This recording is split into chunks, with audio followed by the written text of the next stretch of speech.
ਅੱਗੇ साखी मूला नाल हुई। जे कोई परमेश्वर जी के मिलने की चर्चा करे ता गुरु नानक जी बड़े राजी होवन। ਤਾਂ ਕਾਲੂ ਗੁਰੂ ਨਾਨਕ ਦੇਵ ਜੀ ਦੀ ਚਾਲੀ ਦੇਖ ਕੇ ਬੜਾ ਚਿੱਤ ਵਿੱਚ ਚਿੰਤਾਵਾਨ ਰਹੇ। ਤਾਂ ਰਾਏ ਬੁਲਾਰ ਨੇ ਸੁਣਿਆ ਜੋ ਨਾਨਕ ਜੀ ਤਾਂ ਉਦਾਸ ਹੀ ਰਹਿੰਦੇ ਹਨ ਤੇ ਪੁੱਤਰ ਦੀ ਚਿੰਤਾ ਕਰਕੇ ਕਾਲੂ ਵੀ ਦੁਖੀ ਰਹਿੰਦਾ ਹੈ। ਤਾਂ ਰਾਏ ਬੁਲਾਰ ਨੇ ਕਾਲੂ ਨੂੰ ਸਦਵਾਏ ਕੇ ਆਖਿਆ, ਹੇ ਕਾਲੂ, ਤੂੰ ਚਿੰਤਾ ਨਾ ਕਰ, ਤੂੰ ਪੁੱਤਰ ਨੂੰ मुल्ला के पास फारसी पढ़ने पाओ। जे फारसी पढ़ेगा तो आपे ही अकलमंद हो जावेगा ते मैं भी मुल्ला नूं फरमाइश पावांगा। ਤਾਂ अगले दिन कालू गुरु जी नूं लैके मुल्ला के पास गया ते सलाम आख के गुरु नानक जी नूं सपुरद कर दिता ਅਤੇ कालू ने मुल्ला नूं आख्या, जी मेरे पुत्र नूं आप फारसी इलम पढ़ाओ ਤਾਂ ਮੇਰੇ ਪਰ ਆਪ ਦੀ ਮਿਹਰਬਾਨੀ ਹੋਵੇਗੀ। ਤਾਂ ਮੁੱਲਾ ਨੇ ਆਖਿਆ, ਕਾਲੂ ਮਹਿਤਾ, ਮੈਂ ਆਪ ਦਾ ਬੇਟਾ ਜਾਣ ਕੇ ਤੇਰੇ ਪੁੱਤਰ ਨੂੰ ਪੜ੍ਹਾਵਾਂਗਾ। ਕਾਲੂ ਨੇ 1 ਰੁਪਈਆ ਨਜ਼ਰ ਰੱਖਿਆ ਤੇ ਮੁੱਲਾ ਨੇ ਤਖਤੀ ਗੁਰੂ ਜੀ ਨੂੰ ਦਿੱਤੀ ਤੇ ਅਲਫ ਥੀ ਯੇ ਤੱਕ ਹਰਫ ਫਾਰਸੀ ਦੇ ਲਿਖ ਦਿੱਤੇ। ਜਾਂ ਲੱਗਾ ਪੜਨ ਤਾਂ गुरु नानक जी अंतरजामी जिनके हृदय में चारों वेद और सब कतेबां कुराना थी आद लैके उत्पत होए हैं सो चुप करके बैठे रहे और तख्ती ते कायदा लैके अपने अगे रख छड्या। जदों मूले दा ध्यान उस पासे होया तां होर लड़के आपो अपने मसले किताबां पढ़दे हैं। ਤਾਂ ਗੁਰੂ ਨਾਨਕ ਜੀ ਪਰਮੇਸ਼ਵਰ ਦੇ ਧਿਆਨ ਵਿੱਚ ਚੁੱਪ ਕਰਕੇ ਬੈਠੇ ਹੋਏ ਹਨ। ਤਾਂ ਮੁੱਲਾ ਨੇ ਆਖਿਆ, ਅਰੇ ਨਾਨਕ, ਤੂੰ ਤਖਤੀ ਕਿਉਂ ਨਹੀਂ ਪੜ੍ਹਦਾ? ਸਬਕ ਯਾਦ ਕਰਕੇ ਕਿਆ ਸੁਣਾਵੇਗਾ? ਤਾਂ ਗੁਰੂ ਨਾਨਕ ਜੀ ਬੋਲੇ, ਹੇ ਮੁੱਲਾ ਜੀ, ਮੈਂ ਕਿਆ ਪੜ੍ਹਾਂ? ਮੈਨੂੰ ਤੁਸੀਂ ਕੀ ਪੜ੍ਹਾਉਂਦੇ ਹੋ? ਤਾਂ ਮੁੱਲਾ ਨੇ ਆਖਿਆ, ਤੈਨੂੰ ਅਲਫ ਥੀ ਲੈ ਕੇ ਯੇ ਤੱਕ ਸਾਰੇ ਹਰਫ ਲਿਖ ਦਿੱਤੇ ਹਨ, ਤੂੰ ਪੜ੍ਹ, ਹੋਰ ਫਿਰ ਕਿਤਾਬ ਪੜ੍ਹਾਵਾਂਗਾ। ਤਾਂ ਗੁਰੂ ਜੀ ਆਖਿਆ, ਮੁੱਲਾ ਜੀ, ਇਹ ਹਰਫ ਕਿਆ ਕੰਮ ਆਵੇਗੇ? ਤਾਂ ਮੁੱਲੇ ਨੇ ਕਹਿਆ, ਨਾਨਕ, ਇਹ ਪੜ੍ਹਿਆ ਅਕਲ ਆਉਂਦੀ ਹੈ। ਤਾਂ ਗੁਰੂ ਨਾਨਕ ਜੀ ਨੇ ਉਸੀ ਅਲਫ ਥੀ ਯੇ ਤੱਕ ਜੋ ਹਰਫ हैसन सब के खुदा परस्ती के मायने करके सुनाए। तां मूला दी निश्चा होई। तां मूला आख्या, तू सब कुछ आप पढ़िया है, तैनू की पढ़ाउणा है? तू कुल दुनिया नूं पढ़ावेगा। इस तो पश्चात मूला ने कहिया, कालू, यह तेरा पुत्र जो है सो कोई वड्डा वली ही होया है।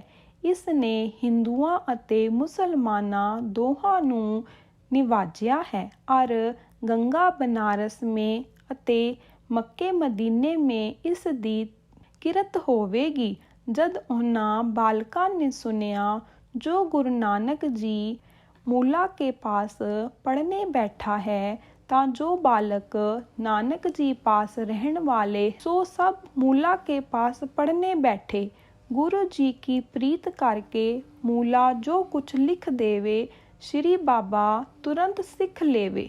मूला हैरान होए के कहे, हे साहिब जी, वाह तेरी कुदरत, जो इस तुर्की दा पढ़ना बहुत मुश्किल है। इतने बरस पढ़े ता पढ़ता है। मैं इसनूं एक वारी तख्ती लिख देंदा हाँ ते तुरक पढ़ लैंदा है। ਅਜਿਹਾ ਫਾਹਮ ਮੈਂ ਕਿਸੇ ਦਾ ਨਹੀਂ ਦੇਖਿਆ। ਇਸ ਤੇ ਸਾਹਿਬ ਦੀ ਵੱਡੀ ਇਨਾਇਤ ਹੈ। ਇਹ ਥੋੜੇ ਦਿਨਾਂ ਮੇ ਪੜ੍ਹਿਆ ਹੈ। ਹੋਰ ਬਾਲਕਾਂ ਨੂੰ 10-10 ਬਰਸ ਬਤੀਤ ਹੋ ਚੁੱਕੇ ਹਨ, ਪੜ੍ਹਦਿਆਂ ਨੂੰ ਅਜੇ ਤੱਕ ਨਹੀਂ ਪੜ੍ਹੇ। ਇਸ ਪਰ ਸਾਹਿਬ ਕੀ ਮਿਹਰਬਾਨੀ ਹੈ ਅਤੇ ਸ਼੍ਰੀ ਗੁਰੂ ਜੀ ਪਾਸ ਜੇ ਕੋਈ ਹਿੰਦੂ ਮੁਸਲਮਾਨ ਆਵੇ ਤਿਸ ਨੂੰ ਗੁਰੂ ਜੀ ਪਰਮੇਸ਼ਵਰ ਜੀ ਕੇ ਰਾਹ ਦੀਆਂ ਨਸੀਹਤਾਂ ਦੇਵੇ ਤਾਂ ਬਾਬੇ ਕੀ ਸਿਫਤ ਸਾਰਾ ਹੀ ਜਗਤ ਲੱਗਾ ਕਰਨੇ। ਤੇ ਸਭ ਕੋਈ ਇਹ ਕਹੇ ਜੋ ਇਹ ਵੱਡਾ ਸਾਹਿਬ ਕਾ ਪਿਆਰਾ ਹੈ। ਗੁਰੂ ਨਾਨਕ ਜੀ ਮੁਸਲਮਾਨੀ ਵਿੱਚ ਮੁਸਲਮਾਨਾਂ ਦੀ ਨਿਸ਼ਾ ਕਰੇ, ਹਿੰਦੀ ਵਿੱਚ ਹਿੰਦੂਆਂ ਦੀ ਨਿਸ਼ਾ ਕਰੇ। ਜੋ ਕੋਈ ਮਿਲੇ ਸਭ ਕੋਈ ਸੰਤੋਖਿਆ ਜਾਵੇ। गुरु जी हिंदी, फारसी, तुर्की, अरबी सब बोली में जैसा कोई मिले तैसा तैसा ही जवाब देवन। जा कितने कु महीने गुजरे ते श्री गुरु जी बहुत बेशुमार के घर में होए बैठे, बोले किसे नाल नाही। अते कालू ने मूला नू सदवाया। जिस मूला पास गुरु जी पढ़दे है सन ता आया। ਆਏ ਘਰ ਮੂਲਾ ਨੇ ਗੁਰੂ ਬਾਬਾ ਜੀ ਨੂੰ ਝਾੜਾ ਕੀਤਾ, ਪਰ ਗੁਰੂ ਨਾਨਕ ਜੀ ਬੋਲੇ ਕਿਸੇ ਨਾਲ ਨਹੀਂ। ਅਤੇ ਲੋਕ ਗੁਰੂ ਬਾਬੇ ਜੀ ਨੂੰ ਦੇਖਣ ਵਾਸਤੇ ਆਵਣ ਅਤੇ ਆਖਣ, ਦੇਖੋ ਭਾਈ ਗੁਰੂ ਨਾਨਕ ਜੀ ਨੂੰ ਕਿਆ ਹੋਇਆ, ਬੋਲਦਾ ਕਿਸੇ ਨਾਲ ਨਹੀਂ। ਤਾਂ ਮੂਲੇ ਨੇ ਪਾਸ ਬੈਠ ਕਰ ਕਹਿਆ, हे ਨਾਨਕ ਜੀ ਤੂੰ ਆਪਣੇ ਸਾਹਿਬ ਕੇ ਵਾਸਤੇ ਪੂਰਾ ਹੱਕ ਤਾਂ ਬੋਲੋ ਜੀ। ਜਾਂ ਮੂਲੇ ਨੇ ਸਾਹਿਬ ਕਾ ਵਾਸਤਾ ਪਾਇਆ ਤਾਂ ਸ਼੍ਰੀ ਗੁਰੂ ਬਾਬਾ ਨਾਨਕ ਜੀ ਮੂਲੇ ਦੀ ਤਰਫ ਚਸ਼ਮਾ ਲਾਇ ਕਰ ਉੱਠ ਬੈਠਾ। ਤਾਂ ਮੂਲਾ ਵੱਡਾ ਖੁਸ਼ੀ ਹੋਇਆ ਅਤੇ ਕਹਿਣ ਲੱਗਾ, ਜੋ ਹੈ ਨਾਨਕ ਜੀ ਤੈਨੂੰ ਰੱਖ ਪੀਰਾਂ ਦੀ ਹੋਵੇ। ਅਤੇ ਹੈ ਨਾਨਕ ਜੀ ਤੂੰ ਤਾਂ ਖੁਦਾਏ ਦਾ ਬਖਸ਼ਿਆ ਹੋਇਆ ਹੈ ਅਤੇ ਤੇਰੇ ਉੱਪਰ ਤਾਂ ਖੁਦਾਏ ਦੀ ਮਿਹਰ ਹੋਈ ਹੈ ਅਤੇ ਤੇਰੇ ਨਾ ਬੋਲਣ ਕਰਕੇ ਲੋਕ ਬਹੁਤ ਰੰਜ ਹੁੰਦੇ ਹਨ। ਤੂੰ ਇੱਕ ਪੋਰਾ ਤਾਂ ਬੋਲ। ਤਾਂ ਨਾਨਕ ਜੀ ਨੇ ਰਾਗ ਤ੍ਰਿਲੰਗ ਵਿੱਚ ਸ਼ਬਦ ਕਹਿਆ। ਰਾਗ ਤ੍ਰਿਲੰਗ ਮਹੱਲਾ ਪਹਿਲਾ। ਘਰ ਪਹਿਲਾ। ਯਕ ਅਰਜ ਗੁਫਤਮ ਪੇਸ ਤੋ, ਦਰ ਗੋਸ ਕੁਨ ਕਰਤਾਰ। ਹੱਕਾ ਕਬੀਰ ਕਰੀਮ ਤੂੰ, ਬਿਐਬ ਪਰਵਦਗਾਰ। ਤਿਸ ਦਾ ਪਰਮਾਰਥ ਗੁਰੂ ਨਾਨਕ ਜੀ ਕਹਿੰਦੇ ਹਨ, ਜੋ ਹੈ ਸਾਹਿਬ ਜੀ ਤੇਰੇ ਪਾਸ ਮੇਰੀ ਇੱਕ ਬੇਨਤੀ ਅਰਜ਼ ਹੈ, ਸੋ ਤੂੰ ਕੰਨ ਦੇ ਕਰ ਸੁਣੋ ਜੀ। ਤੂੰ ਕੈਸਾ ਹੈ ਜੀ? ਕਰਤਾਰ ਕਰਨ ਕਾਰਨ ਹੈ ਜੀ। ਅਤੇ ਇਹ ਬੰਦਾ ਐਬ ਦਾ ਭਰਿਆ ਹੋਇਆ ਹੈ ਅਤੇ ਤੂੰ ਬੇਅੰਤ ਹੈ ਜੀ। ਜਿਤਨੇ ਜੀਵ ਹੈ ਤਿੰਨਾਂ ਦੀ ਪਰਵਰਿਸ਼ ਕਰਦਾ ਹੈ ਅਤੇ ਤੇਰੇ ਬਿਨਾ ਹੋਰ ਕੋਈ ਨਹੀਂ। ਤਾਂ ਫਿਰ ਮੂਲੇ ਨੇ ਕਹਿਆ, हे ਨਾਨਕ ਜੀ ਤੇਰੇ ਗਮ ਖਾਵਨੇ ਨਾਲ ਸਭ ਲੋਕ ਦਲਗੀਰ ਹੋਏ ਹਨ, ਸੋ ਤੂੰ ਉੱਠ ਬੈਠ। ਤਾਂ ਨਾਨਕ ਜੀ ਦੂਜੀ ਪੌੜੀ ਆਖੀ। ਦੁਨੀਆ ਮੁਕਾਮੇ ਫਾਨੀ, ਤਹਿਕੀਕ ਦਿਲਦਾਨੀ।